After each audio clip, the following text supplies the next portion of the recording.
BCCI ने किया श्रेयस अय्यर का त्याग, सरफराज खान के खुल गए भाग। दोस्तों, टीम इंडिया को झटका लगा है राजकोट टेस्ट से पहले, यानी जो तीसरा टेस्ट मुकाबला होना है अभी 15 फरवरी को भारत और इंग्लैंड के बीच राजकोट में, उससे पहले टीम इंडिया को एक बड़ा झटका लगा है। श्रेयस अय्यर हो चुके हैं इंजर्ड। खबरों के मुताबिक श्रेयस अय्यर को बैक और ग्रोइन में इंजरी हो गई है और शिकायत हुई है श्रेयस अय्यर को इसी इंजरी की।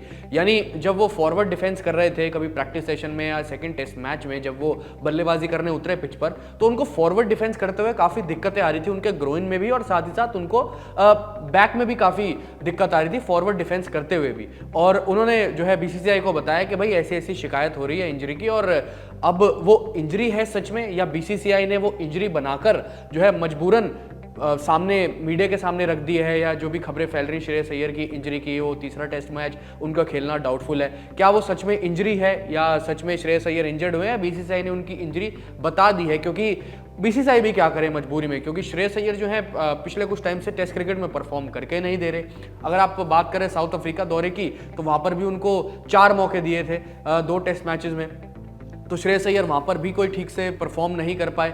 इवन अगर आप अभी की बात करें हैदराबाद टेस्ट की, या आप बात कर लें वाइजैक टेस्ट की, ये दोनों जो है टेस्ट मैच इंग्लैंड के खिलाफ खेले गए थे, जो उसमें भी श्रेयस अय्यर कोई खास प्रदर्शन नहीं कर पाए। हैदराबाद टेस्ट में एक 35 रन की पारी खेली थी उन्होंने पहली पारी में, उसके बाद जो है फिर से वो जल्दी आउट हो गए अगली पारी में। इवन अगर आप बात करें वाइजैक टेस्ट की, तो दोनों पारियों में बेसिकली 20 रनों का आंकड़ा श्रेयस अय्यर ने पार किया था, पर लेकिन जो है स्टार्ट मिलने के बाद जब उनको कन्वर्ट करना था तो श्रेयस अय्यर उस चीज में असफल रहे। अच्छी पार्टनरशिप भी बिल्ड कर रहे थे, पर लेकिन बड़ी पार्टनरशिप बिल्ड करने में यानी कन्वर्ट करने में पूरे तरीके से असफल रहे थे श्रेयस अय्यर। इवन अगर आप श्रेयस अय्यर के 2023 के एवरेज की बात करें टेस्ट क्रिकेट में, तो 3 टेस्ट मुकाबले खेले और 13 के आसपास उनका एवरेज था। टेस्ट मैचेस उन्होंने कम खेले, पर लेकिन जो है 3 टेस्ट मैच एक रेप्यूटेड और रिनोड टेस्ट क्रिकेटर के लिए, यानी कि जो इंटरनेशनल क्रिकेट काफी अरसे से खेल रहा है, उसके लिए बहुत होते हैं। और देखिए तो सही, उनको किसकी जगह पर जगह मिली थी? अजिंक्य रहाणे की, जो कि टेस्ट स्पेशलिस्ट हैं, उनकी जगह पर जगह मिली थी। तो आपको 3 ही मिले, तो 3 में ही आपको बताना पड़ेगा कि आप किस तरीके के बल्लेबाज हैं, और आपको स्पेशलाइज्ड टेस्ट क्रिकेटर के जैसे आपको पारी खेलनी पड़ेगी। अगर आप 2024 की ही बात कर ले, तो 4 टेस्ट मुकाबले खेल लिए उन्होंने, और 21 के आसपास 20-21 के आसपास का उनका अभी तक एवरेज है।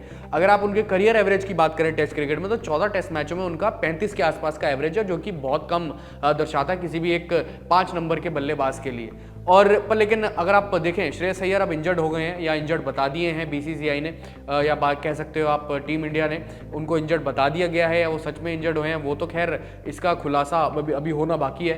पर लेकिन अगर आप देखें तो किस खिलाड़ी के भाग खुल गए, यानी कि उनका रिप्लेसमेंट कौन होगा, उसकी अगर हम बात करें, अगर आप देखें तो रजत पाटीदार हो सकता है उनको प्लेइंग 11 में भी मौका मिल जाए राजकोट टेस्ट मुकाबले में, वो 4 नंबर पर बल्लेबाजी करें।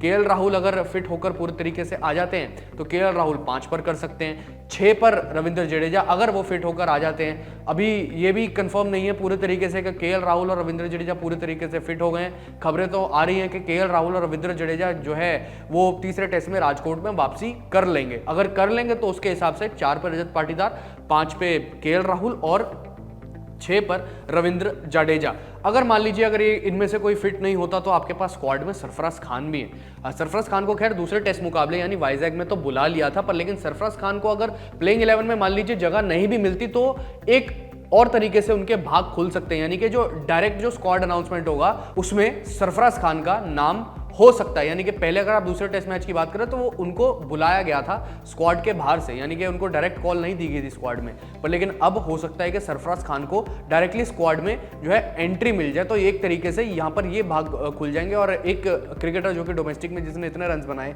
इतने वक्त से, जो है उनको कॉल अप ही नहीं मिल रहा था, इंडिया का मेडन कॉल अप ही नहीं मिल पा रहा था, पर लेकिन यहाँ पर जो है फिर दूसरे टेस्ट मुकाबले के दौरान उनको मेडन कॉल अप तो मिला, पर लेकिन डायरेक्ट स्क्वाड में एंट्री नहीं मिली थी। उनके लिए भी बहुत बड़ी बात होगी कि स्क्वाड जो अनाउंस होने वाला आखिरी 3 टेस्ट मैचों का इंग्लैंड के खिलाफ, उसमें हो सकता है कि सरफराज खान को डायरेक्ट जो है कॉल अप मिल जाए, तो उनके लिए मतलब डायरेक्ट 15 में जगह बनाने का उनको मौका मिल जाए, तो ये बहुत बड़ी बात होगी। तो ऐसे जो है सरफराज खान के भाग लग सकते हैं तीसरे टेस्ट मुकाबले में, और आने वाले जो तीसरा, चौथा, 5वां टेस्ट होगा, जो 3 टेस्ट मैचेस बचे हुए हैं उनमें। अपनी राय दोस्तों इस वीडियो के बारे में जरूर बताएं कमेंट सेक्शन में। फिलहाल अभी के लिए इतना ही।